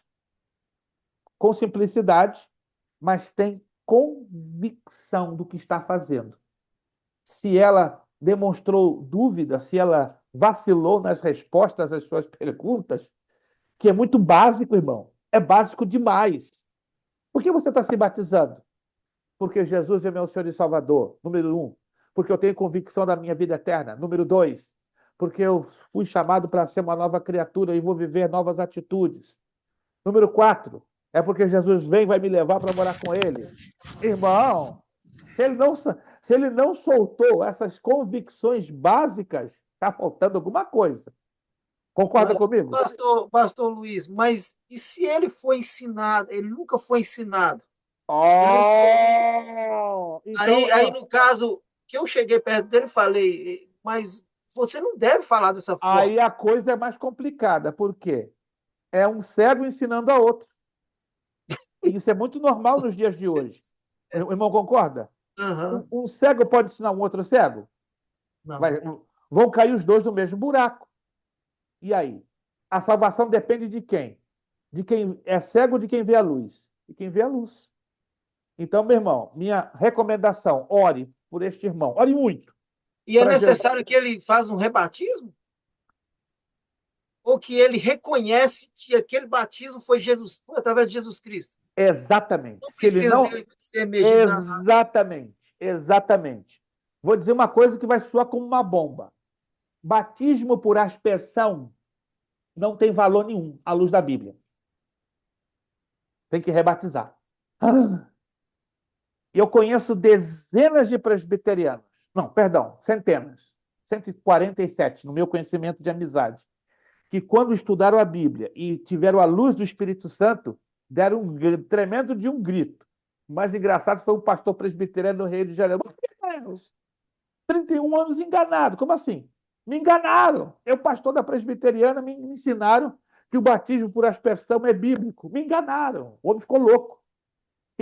Abandonou a igreja presbiteriana, foi para uma igreja batista e pediu ser rebatizado da maneira bíblica, que é imersão. É isso que eu queria falar com o senhor. Eu errei. O dele foi emissão. Só que ele não soube. Eles. Não soube explicar a causa Dentro da água da todinha. decisão dele. Dá quase no mesmo, ou praticamente no mesmo, compreende? Seja o batismo por aspersão, seja a falta de convicção. O problema dele é falta de convicção bíblica. E acredito que ele foi ensinado errado. Por ele, o fato de ter ensinado errado, entre aspas, sem julgá-lo, é como não tivesse efeito nenhum. Ele cumpriu uma liturgia, ele cumpriu um cerimonial, entende? Porque ele foi mal ensinado. E isso aconteceu por alguém que também viveu a mesma experiência. Então foi um processo cíclico, compreendeu? Um abismo chama outro abismo, diz a palavra de Deus no livro dos Salmos. Então veja o problema. Tem centenas de pessoas erradas, foram ensinadas erradas, e estão ensinando errado para novas gerações. E agora, como mudar isso? Não se muda? Só orando, e como Jesus falou, e conhecereis a verdade, e a verdade vos libertará. Todos entenderam, irmãos? É uma parte difícil e complicada, mas acontece. Eu conheço, por exemplo, em igrejas hispanas, eu trafego muito nas igrejas hispanas da Flórida. Isso que o irmão Ednilson está me falando, para mim não é novidade. Semana retrasada, eu estive visitando uma igreja hispana em Ocala, eu fiquei de boca aberta. Uma experiência muito parecida com dois pastores, bem parecidos com a respeito ao batismo, muito parecidos. Irmã Fabiana, para a gente então mostrar o gráfico, nós vamos fechar 10:05 a nossa aula. Sim. Só pegando um ganchinho aí no que o senhor está falando. O ganchinho da irmã Fabiana é um ganchão, pode acreditar. Não, é uma perguntinha simples, eu só quero ter certeza que eu agir da forma certa. Uma aluna minha da igreja, ela tem 13 anos, né, uma adolescente, e ela falou, tia, eu quero me batizar de novo. Eu perguntei por quê? para eu entender a história, né? Ela disse Certo. porque eu me batizei em outra igreja, que não foi essa nossa agora, e eu sinto que eu preciso estar mais perto de Jesus. E eu falei para ela, o que é o batismo? Eu queria entender o que estava na cabeça dela. Ela disse, o batismo é você morrer para o mundo e nascer para Jesus Cristo. 100% Aí eu correto. fiz isso para ela. Então você sabe o que foi, você tem consciência que você agora é cristã, que você serve a Jesus Cristo, que você não tem nada a ver com o mundo? Ela disse sim, mas eu sinto que eu preciso estar mais perto de Deus. Eu falei, então o que é que você precisa? É orar mais, jejuar, que eu vou te ensinar como fazer, eu vou fazer com você, Ok. e discipulado. Eu falei para ela, a tia vai te discipular. E aí gerou no meu coração o desejo de discipular crianças acima, adolescentes, acima de Excelente, excelente a sua iniciativa, excelente, Aí eu maravilha. queria só saber se estava certo, se era isso mesmo. Pastor Maurício com certeza aprovou essa sua iniciativa. Aprovou, falei com ele. Maravilha, maravilha. Se há o acordo do pastor da igreja, e olhando pela Bíblia, está correto, e até onde eu conheço o querido pastor Maurício Machado, pastor da Strong Tower Church, que é o pastor de um bom número de irmãos aqui, irmãos, ele tem uma visão bíblica, é o homem que está se esforçando para ter uma visão E bíblica. ela entendeu o que ela fez, ela só estava se sentindo distante. Exato. É a convicção. Ela talvez na primeira vez não tinha suficiente convicção. A Bíblia diz, lá na primeira carta de João, tudo que não é feito por fé é pecado. Sim. Se eu não me batizei por fé, para cumprir uma religiosidade ou um ato litúrgico, eu não estou fazendo isso por fé, não estou fazendo isso por convicção. Então, tudo que eu faço na vida espiritual que não implica convicção e fé é pecado. Opa! Anota essa. Tudo que não é feito por fé, com segurança de convicção, é pecado. Primeira carta de João está bem claro lá. Se você tem dúvida, vai lá na primeira carta de João que você vai encontrar essa declaração. Alguém já leu essa declaração na primeira carta de João? Já. Então vai lá, se você tem dúvida, vai lá. Então, vamos então para o gráfico do trono branco para fecharmos os próximos 10 minutos, para ficar isso bem claro. Vamos lá. Todo tipo de dúvida tem que ser diluída agora, para não trazer maiores dores de cabeça. Estão vendo o gráfico? Todos estão vendo o gráfico? Vamos lá? Quem está vendo? Isso. Professor Evaldo levantou a mão, outro professor também, Ednilson, levantou a mão. Meu Deus, esse povo está enxergando longe. Esse é o quadro do julgamento do trono branco. Pergunta, vou largar aqui umas perguntinhas bem fáceis. Quem vocês acreditam que vai estar aqui, ó, como juiz, sentado no trono? O Pai, o Filho e o Espírito Santo. Quem vai estar lá, sentado no trono? Deus, o ancião de dias. Vou fazer de novo a pergunta, para vocês me darem uma resposta mais objetiva. Ainda não foi muito objetiva. Eu Quem creio que aqui Jesus. vai estar sentado no trono? Quem vai ser o juiz desse julgamento? O Pai, o Filho e o Espírito Jesus. Santo. Deus Pai. Jesus. Não, Jesus. Espera aí, aonde está escrito isso na Bíblia? Vamos lá no Evangelho de João, isso tem que ficar claro. Jesus será o juiz do trono branco. Repito, Jesus. Abra lá no Evangelho de João. Jesus será o juiz do trono branco. Abra lá no Evangelho de João.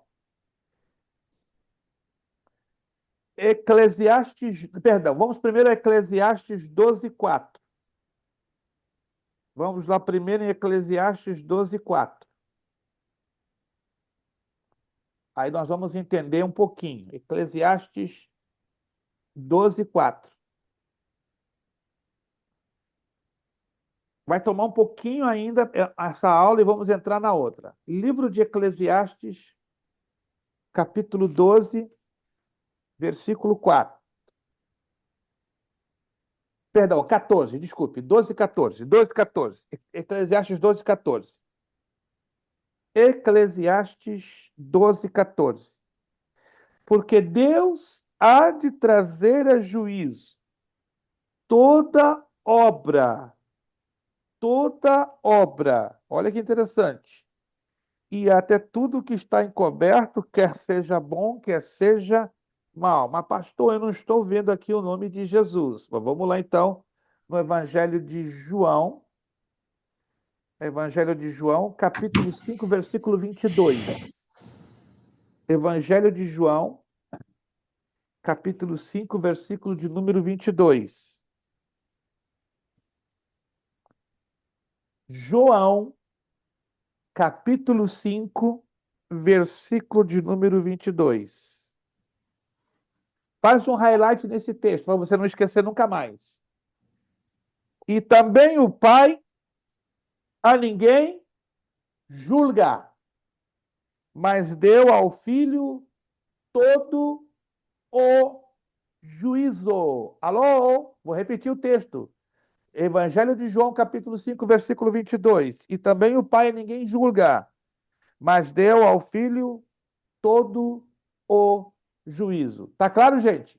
Tá Então, claro ou não? quando o profeta diz sobre o ancião de dias, está falando de Jesus? Ele é o ancião de dias? 100%. 100%. É porque eu achei que fosse Deus, porque Deus que é o Pai da eternidade, né? Não, é Jesus. Opa, opa, opa. Vamos lá, Isaías, meu Deus, aí a irmã tá pegando um pouquinho pesado. É uma questão boa, pastor, né? Porque muita gente, eu escuto muita gente falar que é Deus, Não, que Jesus vai julgar nossas obras lá, né? não, não, não, não, é tudo voltado para Jesus. Capítulo 9, livro do profeta Isaías. Opa! Estamos ouvindo coisas que não têm base bíblica. Infelizmente, eu concordo com a irmã. Muita coisa se falando nas igrejas que não tem base bíblica, e isso é perigosíssimo. Isaías capítulo 9, versículo de número 6. Alô? Conhece esse texto? Está ligado 100% com o Senhor Jesus. Porque o menino nos nasceu, um filho se nos deu, e o principado, quer dizer, o governo, vai estar sobre os seus ombros. Aí continua falando sobre Jesus. E o seu nome será maravilhoso conselheiro, Deus forte, Pai da eternidade, Príncipe da paz. Versículo 7. Do incremento deste principado e da paz não haverá fim, e sobre o trono de Davi e no seu reino, para o firmar e o fortificar em juízo e em justiça, desde agora e para sempre. O zelo do Senhor dos Exércitos fará isto. Está anotado? Está tudo ligado com Jesus. Jesus é tudo isso aqui. Todo esse versículo 6 e 7 está 100% ligado à pessoa de Jesus. Então, Tem, Jesus será o juiz do trono branco. tem referências em Atos e Romanos também Exato, exato. Tá aí. sobre Vai lá, Jesus sendo irmã. julgador. Exato. Eu vou falar um pouquinho mais disso na próxima aula, né? Porque nós íamos tomar 2 aulas falando sobre o juízo final. Mas vamos lá, vamos entender pelo menos essa partezinha aqui, porque eu tenho 4 minutos para terminar. Antes do trono branco, porque eles serão sentenciados antes mesmo do lago de fogo. A besta, o falso profeta e o dragão. Então, esses aqui serão sentenciados ao lago de fogo. Então, ou seja, a sentença deles vai acontecer antes dos que forem sentenciados aqui no trono branco. Então, lá atrás, no período do milênio, aliás, no final do milênio, eles já vão ser sentenciados, mas vão ser consumados lá depois do trono branco. Mas no trono branco, quem vai estar lá de pé? Os mortos grandes e pequenos, em pé diante do trono branco. Apocalipse capítulo 20, versículo 12. Quem serão esses mortos, pequenos e grandes? Os ressuscitados da segunda ressurreição, os ímpios, ou os crentes que negaram Jesus Cristo no período da tribulação. Qual vai ser a base do julgamento? 3 livros. Olha só. O mais importante é o livro da vida. Está lá em Apocalipse, capítulo 20, versículo 15. Todo aquele que não for encontrado escrito ou achado escrito no livro da vida, esse será lançado no lago de fogo e enxofre. O Salmo 69, 29 confirma exatamente isso. O segundo livro, livro das obras, Apocalipse, capítulo 20, versículos 12 e 13. E o livro da vida do Cordeiro, Apocalipse 21, 27. Isso aqui não é coincidência, não. Me acompanhe aqui. O livro da vida do Cordeiro está ligado à pessoa do Senhor Jesus Cristo. O livro das obras está ligado ao Espírito Santo. Uau! Isso eu vou falar com maiores detalhes na próxima aula. E o livro da vida está ligado ao Pai Celestial. Impressionante. Mas está escrito, e todo aquele que não for achado escrito no livro da vida. Então, quem está escrito no livro da vida tem que estar escrito no livro das obras e tem que estar escrito no livro da vida do Cordeiro. Porque 3 é que dão testemunho na terra e no céu: o Pai, o Filho e o Espírito Santo. Então tem que haver a concordância. O irmão Marcos Tavares, porque ele está escrito no livro da vida. Aí Jesus dá testemunho. Está escrito no meu livro, Pai. Aí o Espírito Santo dá testemunho. Porque está escrito no meu livro também, Pai. Então, no meu também está escrito, pronto. Fechou. Igual a irmã Angélica.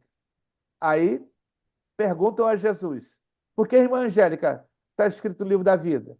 O pai pergunta ao filho, né? Porque o juiz é Jesus. Aí o Espírito Santo, porque está no livro das obras o nome dela. Aí Jesus vai dizer: está escrito no livro do Cordeiro.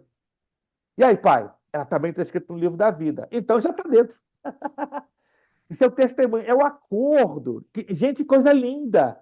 Jesus vai ser o juiz, mas ele não vai trabalhar de forma sozinha, unilateral. Vai estar em acordo com o pai e vai estar em acordo com o filho. Irmãos, isso é maravilhoso. A autoridade do julgamento foi dada a Jesus.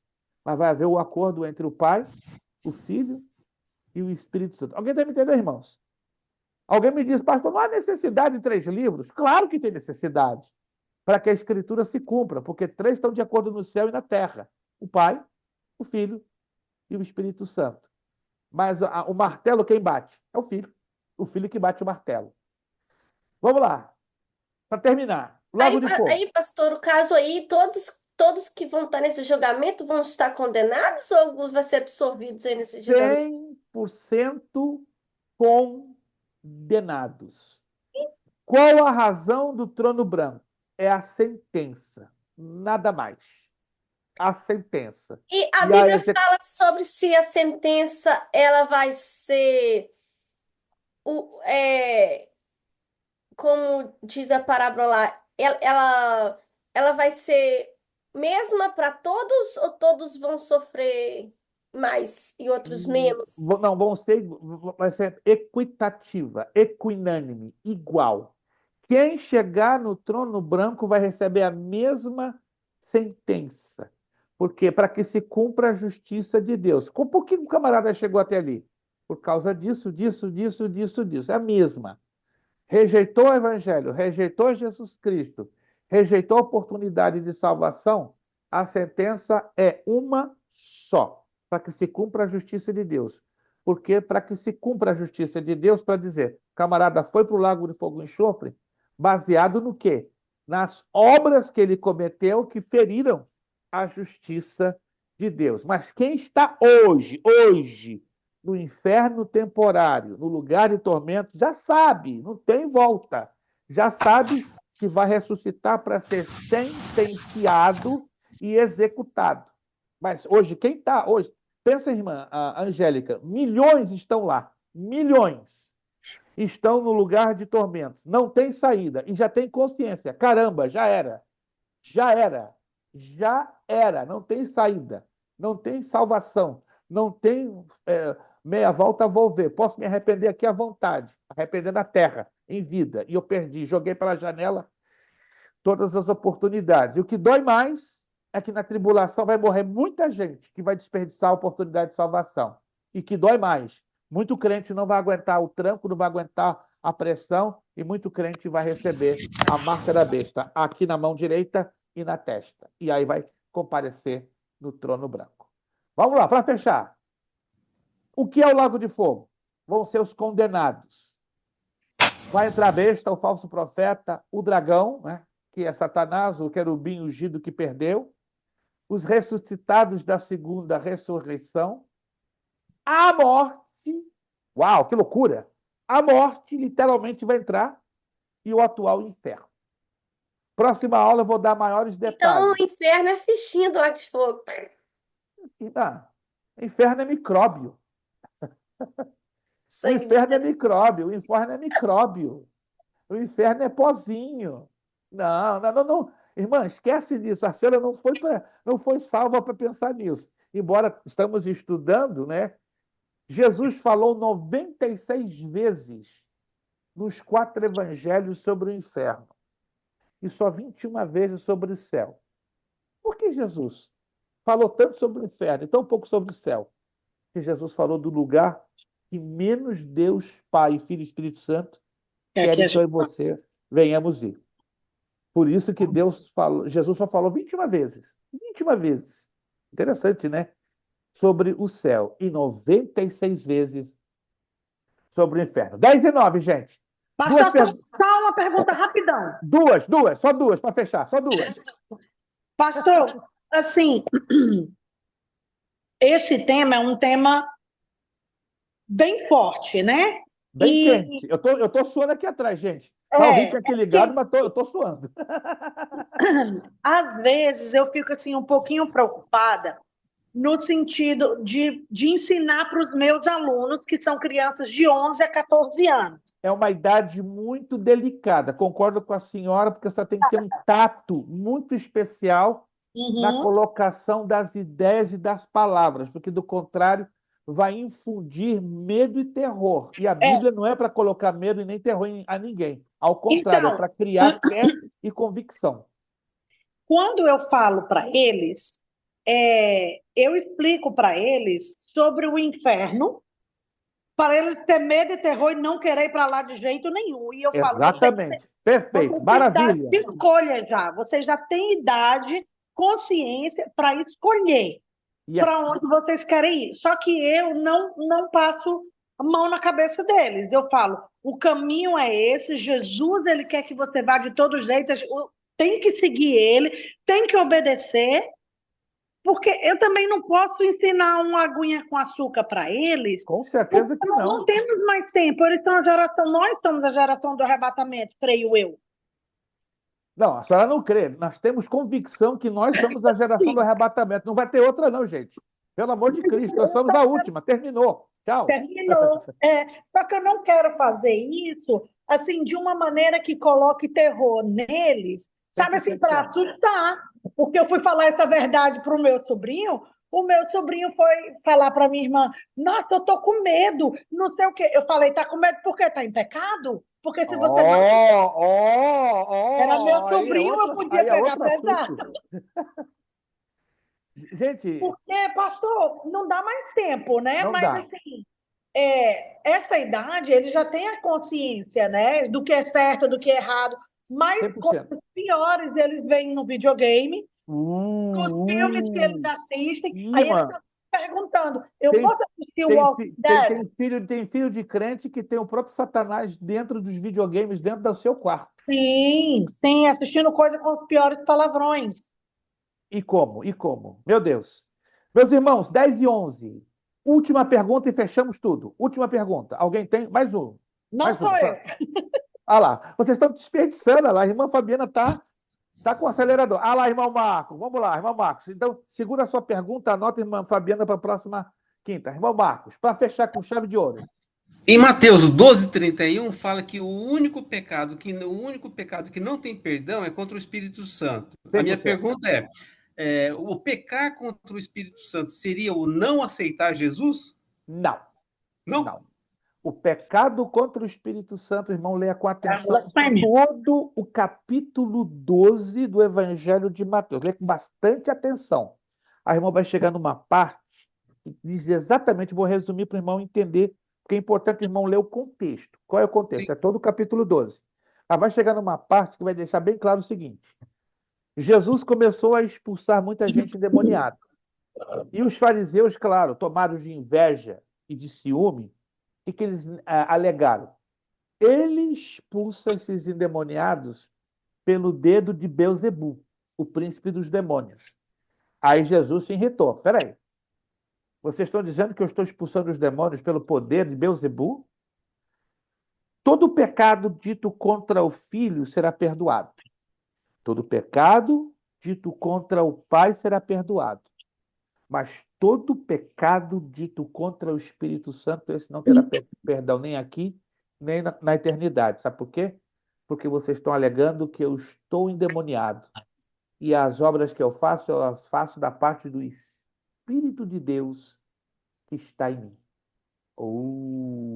Então, o pecado contra o Espírito Santo é uma afronta direta ao próprio Espírito Santo, porque ele nos convence do pecado, da justiça e do juízo. Note isso. Quando eu peco contra o Espírito Santo, eu estou anulando que ele pode me convencer do pecado, da justiça e do juízo.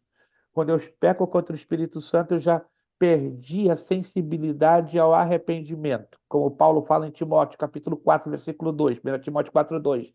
Eu estou com a mente cauterizada. Tá? Tem muitas pessoas que estão no caminho da cauterização da mente, que é a perda da sensibilidade ao arrependimento, e já estão caminhando para o pecado contra o Espírito Santo. Eu termino com um exemplo, ou dois exemplos de pecados cometidos contra o Espírito Santo. Saul teria que dar detalhes, e Ananias e Safira. Mas o de Ananias e Safira foi claro. Pedro disse: quem te disse? Quem te tentou a pecar contra o Espírito Santo? Qual foi o pecado? Eles mentiram ao Espírito Santo. Eles não mentiram nem ao Pai e nem a Jesus. Eles mentiram direto ao Espírito Santo. Aí morreram os dois fulminados. Se o irmão quiser, eu vou estender um pouquinho na próxima aula e explicar um pouquinho mais, com mais textos bíblicos, o porquê deste pecado ser tão terrível, tão terrível, tão terrível, e muitos crentes, infelizmente, já estão na fila para consumar esse pecado e não estão percebendo. Que Deus tenha de nós misericórdia. 10:15, meu Deus, meu Deus. Deus falou alguma coisa na aula de hoje? Alô? Yes. Se não falou, eu vou fazer um apelo agora para conversão. O irmão Ednilson de falar de rebatismo, né? Vou fazer um convite para a reconversão. Quem quer aceitar Jesus aqui como Senhor e Salvador? Vamos lá. Que maravilha! Pastor Jurandir até apagou o vídeo, o Orsino apagou o vídeo, a irmã Angélica apagou o vídeo, que não quero levantar a mão, não. Sempre atento. Sempre atento, mas se for necessário até o final desse módulo novo que nós vamos entrar, eu vou fazer o apelo já lá. O Orsino está rindo, né? Colocou o bonequinho lá para rir, né? Não bobeia, não, Orsino. Vou te fazer o convite, tu vai se converter. Pode descontrair um pouco. Gente, Deus falou lindo aos nossos corações. Coisa linda é a palavra de Deus. Muito obrigado, irmão Marcos Tavares, Josevaldo, Evaldo, irmão Ednilson, irmã Angélica Freire.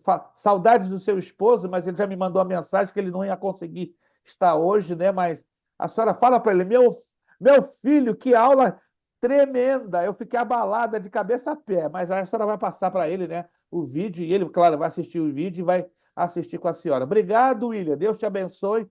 Irmã Fabiana, continua esse caminho, continua Deus te usando, que Deus continue usando muito a senhora, né? Eu já orava pela senhora, hoje eu vou quadruplicar as minhas orações. Por favor. Para Deus usar muito a senhora no trabalho desses adolescentes. Eu admiro muito, eu trabalhei 14 anos com adolescentes, e vale a pena, irmã, vale a pena. Eles saem crentes bem firmes na presença de Deus, quando são bem trabalhados. Obrigado, irmã Angélica, pela sua participação. Dê um abraço no seu esposo. Senti a falta dele na última aula, acredito que ele teve algum tipo de problema, porque ele já está ausente 2 aulas, né? Mas Se ele desaparecer na terça, eu apareço no telefone avisando a ele. Pastor Jurandir, Deus abençoe. Queria ver o seu rostinho, mas o irmão deve estar com alguma situação e o Círio está com uma dificuldade lá na Câmara. Gente, vamos agradecer Isso. a Deus. Pastor, posso Vamos, só fazer um pedido de oração? por favor, irmã, pastor Jurandir, por favor, por favor. Pastor, eu recebi alguns textos agora à tarde de alguns amigos lá de São Paulo que o mesmo terror que nós passamos pelo furacão, eles estão passando agora com a previsão do tempo para esses dias de amanhã para o final de semana em São Paulo. Eu estou Eles ciente. Lá, que... semana passada teve uma tromba d'água, correto? E trouxe um apagão gigantesco na cidade de São Paulo. Confere? Perfeito. E agora me parece que vai haver uma outra tempestade. Meu Deus. Eu assisti alguma coisa ontem na CNN Brasil e eu fiquei realmente preocupado. Eu tenho muitos amigos pastores em São Paulo, eles estão aterrorizados. Vamos orar para que Deus guarde a cidade de São Paulo. Eu não nasci em São Paulo, mas eu vivi alguns anos em São Paulo e ali quando chove, meus irmãos, é um verdadeiro terror, é um verdadeiro terror. Vamos pedir com que Deus proteja a cidade de São Paulo de uma tragédia, né? Assim como ele protegeu a Flórida de uma tragédia de maiores proporções, ele pode também proteger a cidade de São Paulo. Vamos pedir Josevaldo abrir o seu áudio, ele estará fazendo esta oração de gratidão pela aula de hoje e também de intercessão pela cidade de São Paulo. Peço orações pela minha vida, porque eu estarei ministrando amanhã, sábado e domingo aqui nessa escola bíblica de obreiros. Eu vou, inclusive, enviar o cartaz para que você esteja olhando o cartaz e orando por nós três, né? A minha pessoa, pastor Eugênio Piacentini, ali do Adebrais de São Francisco, e o pastor Eduardo Lopes, da Assembleia de Deus, ali do Mato Grosso do Sul. Estejam orando por nós, porque queremos que Deus possa derramar do seu poder e da sua graça nessa escola bíblica. Começou hoje com o pastor Eugênio e com o pastor Eduardo, e amanhã estaremos nós três ali ministrando até o domingo para a glória do Senhor. Deus abençoe. Muito obrigado. Quero agradecer também a você que já fez o pagamento da sua mensalidade do mês de outubro. Se ainda não fez, está em tempo até o dia 31, tá? Não demore, na medida do possível, não se esqueça, até o dia 31 tá de boa. Estamos aqui aguardando a sua mensalidade para manter o bom andamento da nossa escola teológica. Josevaldo orando, agradecendo e apresentando todas estas necessidades. Pai amado, nós te agradecemos, ó Pai, por essa aula, e agradecemos ao Senhor por se fez presente, Senhor, nessa aula. Nós te agradecemos por, ó Senhor, estar nos ajudando, Senhor, nesse conhecimento. Senhor, continue abençoando o nosso pastor, ó Senhor, que está dando as aulas, ó Pai. Ó Senhor, abençoe eles nessa estadia lá em Massachusetts. Traga-o de volta em paz, Senhor, para Orlando, guardando, livrando do mal. Esteja com ele em todo momento, ó Pai. Nós te pedimos, ó Pai, para nossos irmãos ali no Brasil e em São Paulo. Guarda eles, ó Pai. Os livra, Senhor, dessa tempestade que está a caminho. Guarda cada família, guarda cada nossos irmãos que estão em São Paulo, ó Pai. Esteja conosco em todo momento, Senhor, nos ajudando, nos abençoando. E nós te agradecemos, ó Senhor, pela tua provisão. Nós te agradecemos, ó Senhor, por ter nos guardado, Senhor, nessa tempestade que passamos por aqui, ó Pai.